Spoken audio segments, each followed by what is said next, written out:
Hello, good evening and welcome to an exciting time to talk about business and business all around the world. But beyond the identities around the world, we'll give examples across it, but we'll have a mainstay in Nigeria. It's Business 101. It's from the very basics, implications, and moving forward, what the impact could be in the economy and how it could affect the micro level of the economy. Today we'll be talking about Naira devaluation, its economic implication. Let's give a bit of a background. In a major development, the Central Bank of Nigeria (CBN) had officially confirmed the removal of the rate cap on the Naira at the investors and exporters window. This enabled a free float of the national currency against the dollar and other global currencies as announced by the CBN. The decision by the CBN came shortly after President Bola Tinubu promised to unify the multiple exchange rates in the country. Banks have now been authorized to trade forex on the investors and exporters window at any rates with a spread of 1 naira between the buying and selling rates, according to many reports. The removal of the red cap has resulted in the naira experiencing depreciation, but in the currency market as market forces now determine the exchange rate.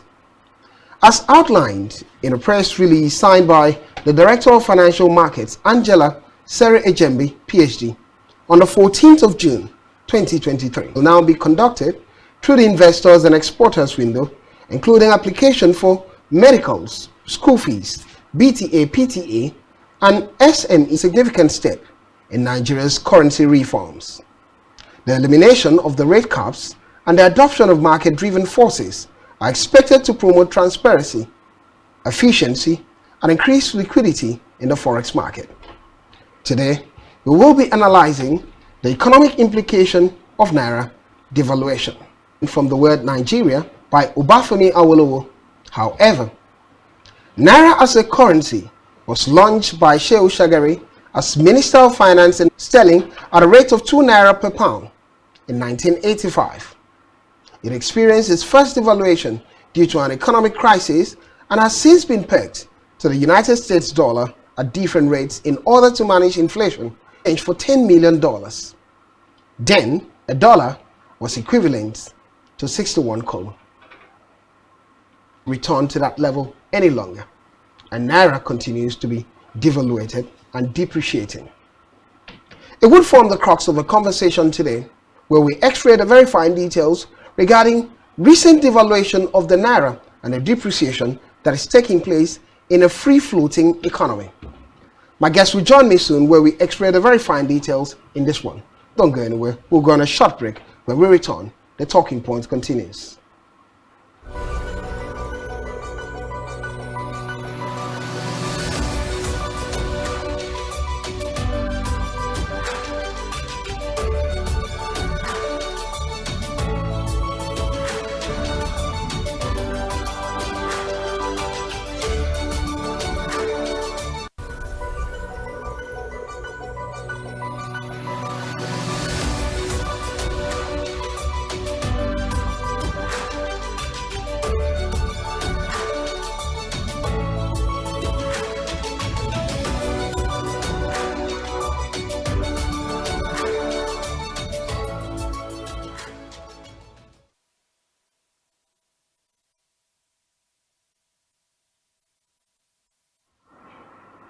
Well, welcome back. It's Business 101 and my name is Blyden Kim. My guest is here already. We'll be talking about the devaluation of the Naira, its economic implication. A chartered accountant, a banker, and he's here to explain the very fine details regarding the devaluation of the Naira, giving insights on the implication of it, the economic implication of this devaluation in the long run. Mr. Udi. Thank you so much, Blyden. Good to have you. It's good to be here as my viewers, and it's a very important to talk about the most important aspect of it. Well, for many Nigerians who are listening, and since the devaluation talk about the Naira, they've been wondering what a cash crisis, economic crisis, because most often than not, when a country's currency is devalued, there are indications there are bound to be depreciation. Amid all the concerns of inflation in the country, the last time the Naira was devalued, I mean, it was far back in 1985. We've seen the consequence up till now. We've not recovered. Are we in a form of crisis? Thank you, Blyden. I, for one, I don't see the recent move by the CBN and the federal government as a devaluation. I see devaluation as the fallout of a government policy. And we need to understand from a historical perspective that I think during the structural adjustment program, federal government devalued the naira. Then the regime then was a fixed exchange rate system where CBN automatically decides what the exchange rate should be, and after a while decides, look, okay, we need to move it from where it is to another another rate. And this we've had from that regime, you know, doesn't actually give the true value of the naira, because just like every commodity we buy, the naira and the USD are commodities, and they're commodities because we need to trade. You know, trade is the underlying factor why we have system. We go into a floating system where the forces of demand and supply, you know, determine the value of the naira. And in determining the value of the naira through the force of demand and forces of demand and supply, we would be able to know the actual value, whether the naira is actually the black market rate which you had before, which was about 700. Before the show started, we said if the black market is selling at 750 naira and the CBN is giving dollar at 462 naira, that's a wide gap. It allows room for what? Arbitrage taking, which means people can actually earn money without adding value to the economy. And the current president has said, no, I'm talking about the policy. Which I was about to ask that. Yeah. Now, I'm talking about the policy now, because we are looking at the depreciation of the naira, because that's the right word to use. The naira is depreciating against the dollar because, as we speak, you know, due to this innovation, you know, businessmen have been starved of the dollar and are applying. Previous government have always pegged the naira. Yeah. Under Jonathan administration, it was within 200 and something naira to $1. Yeah. And moving forward, during the last administration, we saw the naira pegged at 457 thereabout to $1 before the removal of that cap, putting it in a floating market. So the question for many Nigerians and many people who are wondering would be, what was the aim when the other administrations placed a cap on the naira? How did it affect the economy? Now you've removed the cap, or we're removing the cap, the government, this presented for, and what happens now? Now, the thing is, for every government policy, you know, there are pros and there are cons to it. You know, the previous administrations that have pegged the dollar against the naira, you know, they've really had because we had some good times in the economy. Yeah, we had some good times. In fact, I tell my friends that, look, some 10 years back, I could afford a brand new car. And for Nigerians. Yeah, it was good for Nigerians, but it wasn't good for the economy, because we are not producing. Okay. Yeah, and before I came into the studio, I was looking at the breakdown of our export and import, you know, in the first quarter of 2023. Okay. And Nigeria exported goods worth 6.56, because we had a credit account balance of about 920 billion naira. Okay. Now, but the sad aspect of it was that our exports were mainly primary products, crude oil, gas, manufactured products. Now, which means as we are earning the FX, it is going out via importation. Yeah. And importation is not only what takes away FX from the economy. What takes FX, you know, and our euro bonds. You know, government needs to make payments so that our ratings, you know, are not downgraded. So whenever we need to borrow, we can as well borrow. So I think the idea behind floating the naira now is to ease pressure on our reserves. Foreign reserves, you mean? Yeah, we need to ease the pressure on our reserves. Now, with this floating of the naira and depreciation of the naira currently, we would see a situation where a lot of our demand for foreign goods will go down, because a lot of Nigerians in the diaspora are looking to, you know, get value for their money and invest in the economy. We might look at we might see an instance where foreign portfolio investors will look at our assets, our euro bonds, even our treasury bills, and want to put money in it because it's not very, very cheap. and we can actually attract the much needed FX, to manage our economy. I think for me, just like the former CBN governor said, Lamido Sanusi, Nigeria. However, let's look at the possibility that this floating of the naira will enable Nigerians to dig deeper, and maybe the signaling induce things we can use. If we don't need to buy an Apple laptop, let's buy Xynox. If we don't need to drive our cars, let's use a bicycle. But how that will work, because for every policy there are pros and cons, and we need to earn more and save more in terms of the outflows of our dollars, so that our ratings can improve. So by and large, I think it's going to be, we need to give it time. We need to give it time, because as people economic outlook in the next 3 years, because that's what foreign investors look at. What is the outlook for this government? Would they go? What is the caliber of people is going to put in this cabinet? What are they going to come out with? If he appoints the right people and the economy shows, look, the economy is on the right track, we might get the much needed dollar, not from borrowing, we might be from foreign investments, and that alone can sustain the economy, and the pressure on the dollar, on the naira might reduce. Exchange rate pass through, people are agitated, people are afraid what will happen, prices are going up, and the federal government has not mentioned palliatives to cushion the effect of prices. However, we need to wait for the federal government, because right now the organized private sector, labor, they're discussing with government, and let's see what the palliative will be like, and actually step up their game and see if the country can actually export more of manufactured goods and not primary products. Okay. Yeah. So I think for me, we need to give the policy time. Like Italy, before now, the lira was not a very strong currency, but they were one of the strongest economies in Italy.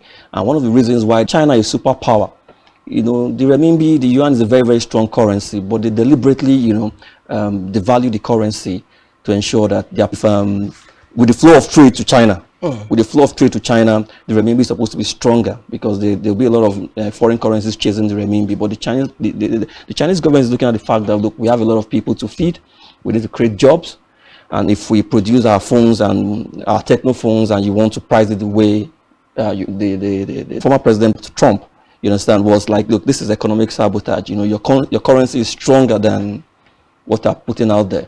But the Chinese government, look, they have a strategy. So we need to. The issue with Nigeria is that are we actually producing? All right, we're going there now. Now, I mean, the conversation, what he said is that for these policies to work, we have to produce and manufacture and export products. But that's the conversation. Balance of trade. Balance of trade, yeah. When you look at the Nigerian system, it's mostly that of deficits at the end of a calendar year, because total imports exceeds exports. Exports exceeds the import. And now that's a concern and the fear, because you look at the state of things in Nigeria. We export crude oil. We import derivative of the crude, gasoline, automotive oil, diesel. And now it's just complicated for a typical Nigerian listening to us now, because fuel price is high, no more subsidy, electricity high, inflation high, one of the highest in the world at the moment. And we're talking about some sort of depreciation of the naira, because we want to promote exports. It makes a lot of sense. There needs to be further subsidy to add this, as you said. But here's the fear. What happens in the long run? What if the policy goes wrong? I want to stand on the part of optimism, because the Nigerian economy has the capacity to grow beyond its current level with the right policies. Like I said, the first quarter foreign trade report of the Nigerian Bureau of Statistics, the total trade in terms of manufactured goods was 2.5 trillion, and Nigeria exported 131 billion. So about 2.4 billion was imports of manufactured goods and people. You understand? Now, before we go into whether the policy will succeed or not, we need to ask ourselves these questions. how long will Nigeria sustain these subsidies to every sectors of the economy? Because when you're not producing, you don't have the capacity. You don't have the capacity. You ought to subsidize. You subsidize. No, well, how long? Typically, let's look at an example. During the last administration, we have to produce with it. In fact, agricultural produce was a topic.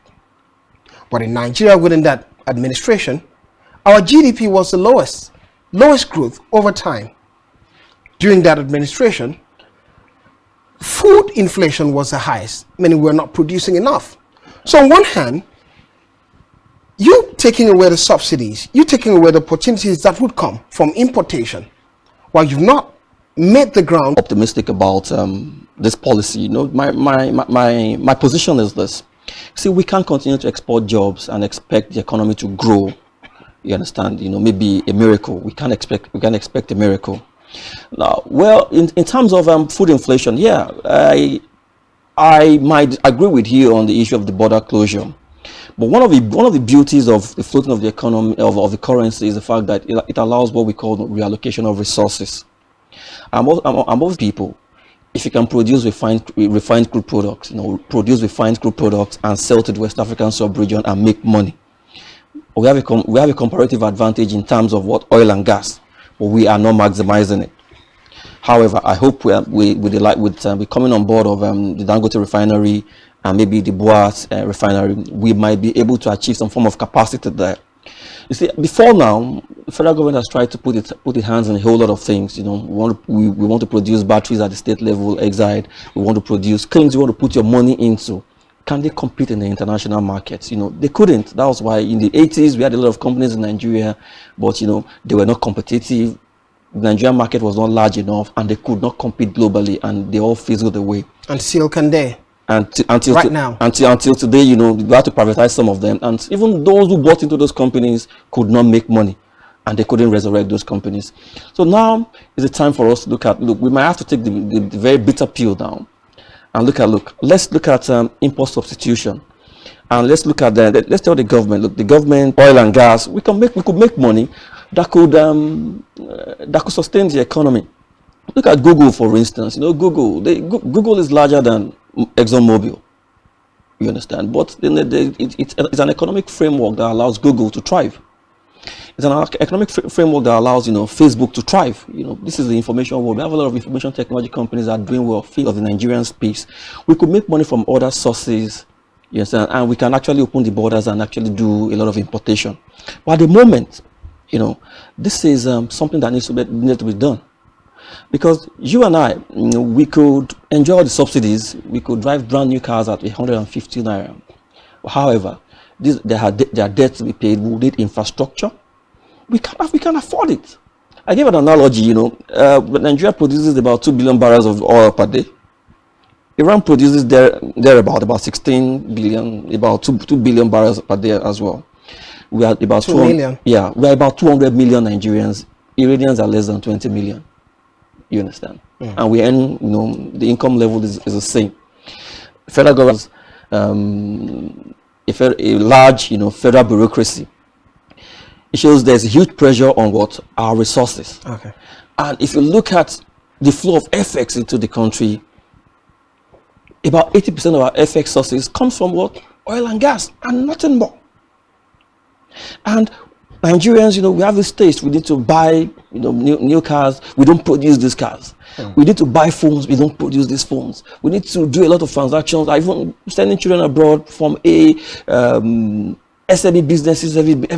There's so much pressure on the dollar with plenty naira. So if you look at the issues we have, I understand that. Look, in the first 3 or 4 months, you know, Nigerians will complain. However, what will endear this policy to the people is if they see a deliberate attempt by the federal government to push some of these savings into the manufacturing sector and create more jobs for people. Okay.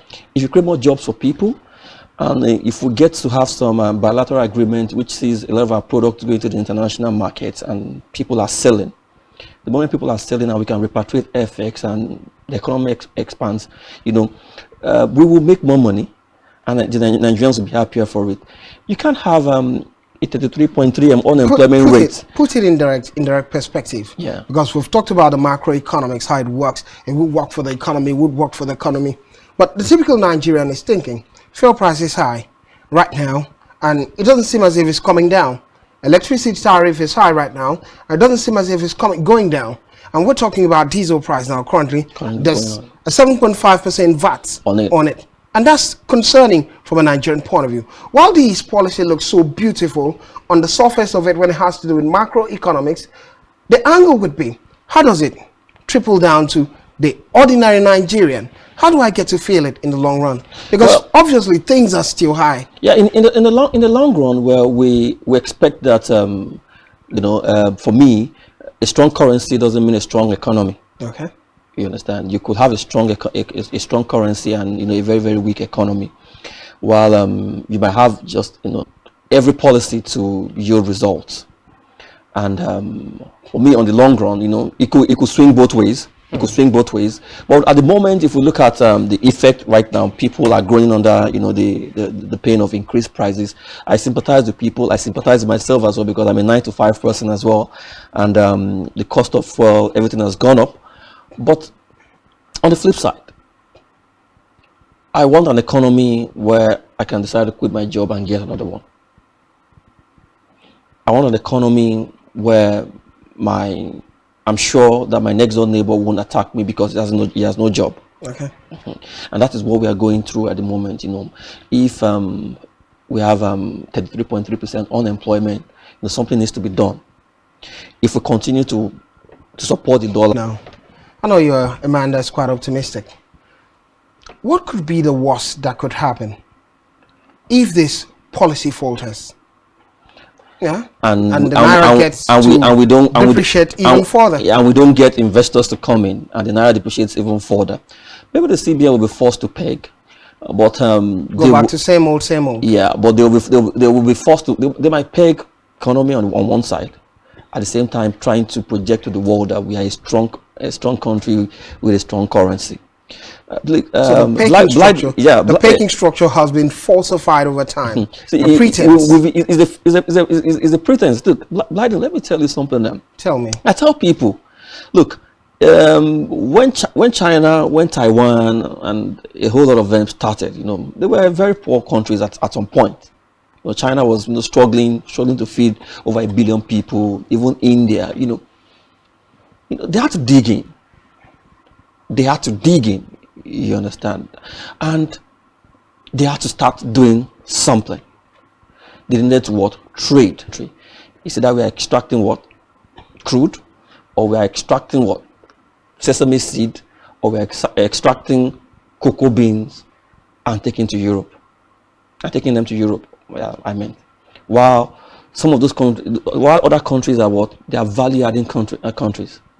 So why don't we join the global value chain?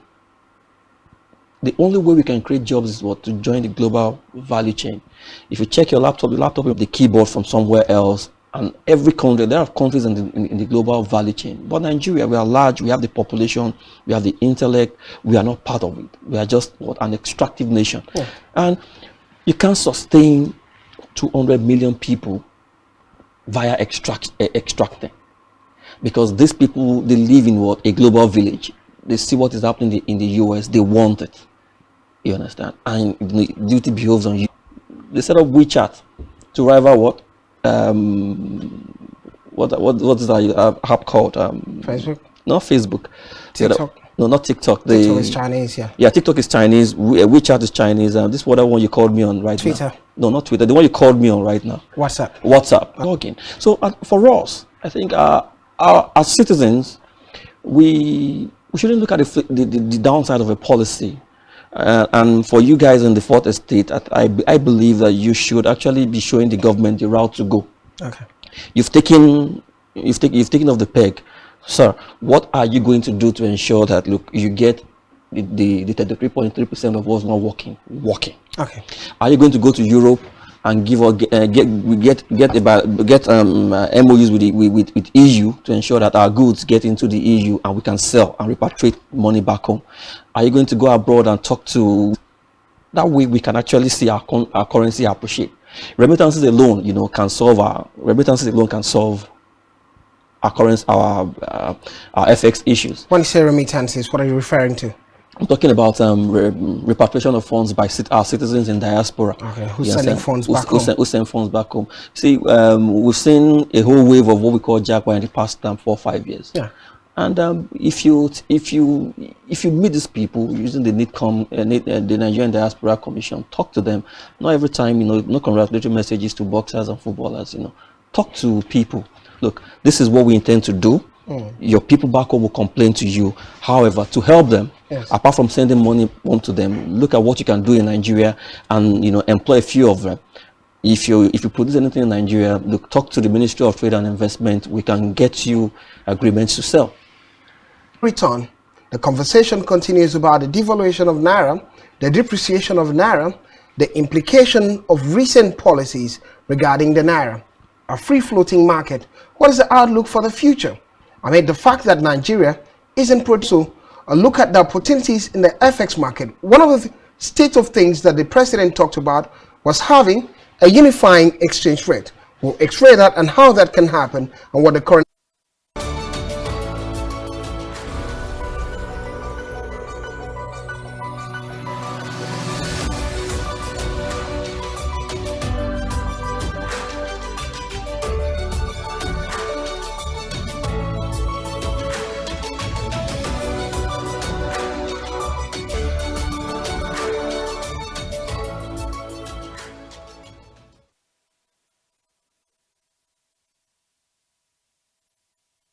Nigerian police, which is the only one allowed by grossly abuse. Our governors have to share police powers with the president. It's not, my lord. These cases are in court, my lord. I'm just reminding your lordship. My lord, sorry, my lord. I think I'll be in cross-examination. Legally Speaking, a program that deals with legal issues and questions we face as citizens. Or Legally Speaking.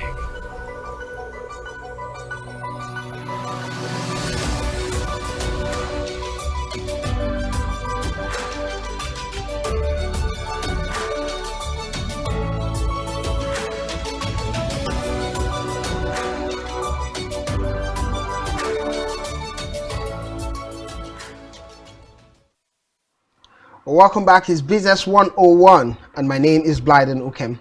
We've been having a conversation with a chartered accountant, a banker, Mr. Abel Udi. We've been talking about the devaluation tariffs, talking about electricity tariffs is getting higher. There's a 7.5% VAT on diesel currently. Fuel price, not to talk about it, is very high. But he's talking about all the positives that comes with it. Depreciation of the Naira, encouraging that the president expects Nigeria to have a unified exchange rate. Ebeludi, we're back at it again. Yeah. Let's talk about the unified exchange rate. Before now, we had a disparity in the exchange rate. It was about 300 points difference. You would see the US dollar against the Naira at 457 thereabout, and you move to the black market, the parallel market, and what you end up seeing would be. I think this will work because before now we saw a system where like I mentioned before, you could perform some arbitrage in the market and make some money without adding value in the jurisdiction. Now, no economy grows with allowing arbitrage. Now, what the CBN is saying, look, if you want before now, BTA was a different rate. From Q as SME fund, the only window we have. And a lot of bankers were making money, milking the system. Well, I won't say bankers were making money from the system because CBN was in charge of allocating regulations regarding the allocation of FX, and even in terms of BTA before you travel, and you can get only once a quarter. So I think that's, by the way, I don't need the products I'm buying at the time. Well, I'm buying for my friend, but my friend is desperate. He has not made money in the past 4 months. And I tell him, look, I'm going to get an allocation. Just give me from Q. And he has done nothing. He has not made money because he knows his friend would eventually buy from the black market. And between you and I, most of the things we buy in Nigeria today, they are not pegged, against the official currency. Especially imported things, they are pegged against the black market rate. That's why we'll get to talk about it because we're looking at in recent times there've been conversation about lack of FX. Sell to their customers, because there will be no incentive for someone, for instance, who got remittance, for instance, $500 from the US, to withdraw his dollar in cash from a bank and go and sell to the black market, because the rates are almost the same. Almost the same. You trade with another company and get a higher markup. Now they can actually sell their export proceeds to the bank, because there's no difference between what you see on the streets and what you get within the official system. So which means there'll be more liquidity for FX and higher rate. I'm very optimistic it's going to be a higher rate. Lots of terminologies. Let's keep it simple. So with this policy now, does it mean that one could walk up to the bank and do those exchanges between the dollar and the naira? Before now, it was quite difficult. Yeah, you can. What banks will do definitely for you is to log your request through the investor and exporter window. You know, banks don't do borrow the change. Okay. You understand? So if you need to present at the import and export window, you know, and get the allocation for you, and on that same window too, you have people who want to sell as well. You understand? They can sell.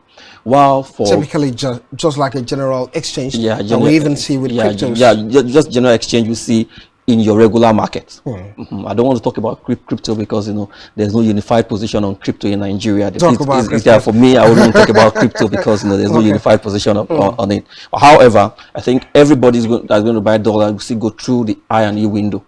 However, your bank will present your when you say I&E window, that is the investors and exports window, or some will call it international exchange window. But that's a conversation. Let's look at forex scarcity. Most business people, we're talking about Frill, they had the independent marketers come out. Everyone says the scarcity of forex. Only NMPC can have the forex, can have dollars. Forex, we cannot say dollars, we can't repatriate our fund. It's been that concern. So the question now with this new policy is, are very beautiful on paper. Yeah. But you need to match policies with what action. Not sounding so optimistic now.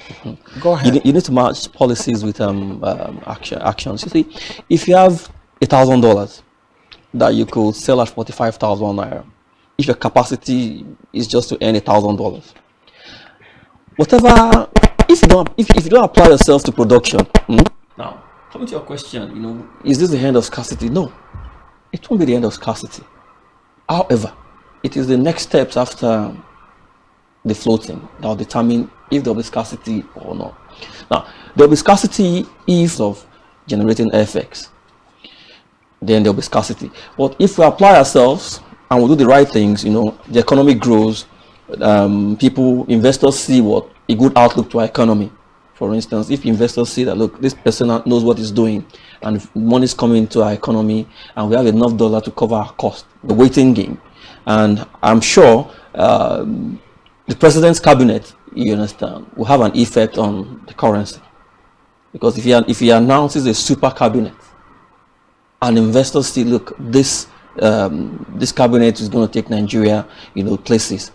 A lot of people want to take into the market. So those are the positives. However, on the extreme is if we do the same wrong things, and expect a different result. Policies alone cannot change it. It's like saying I buy a new cutlass, but I don't go to the farm. You understand? We have to host you again. Thank you so much. Thank you for being a part of the show. Thank you so much. Thanks for having me. Yeah. Next time we get to talk about all the details regarding this and probably the debt situation in the country and how that could change. We'll get to explain probably how to stabilize the naira moving forward. It's been back and forth and different fears for different people. I made all the optimism. Thank you, Mr. Abel, for coming. Thank you for having me.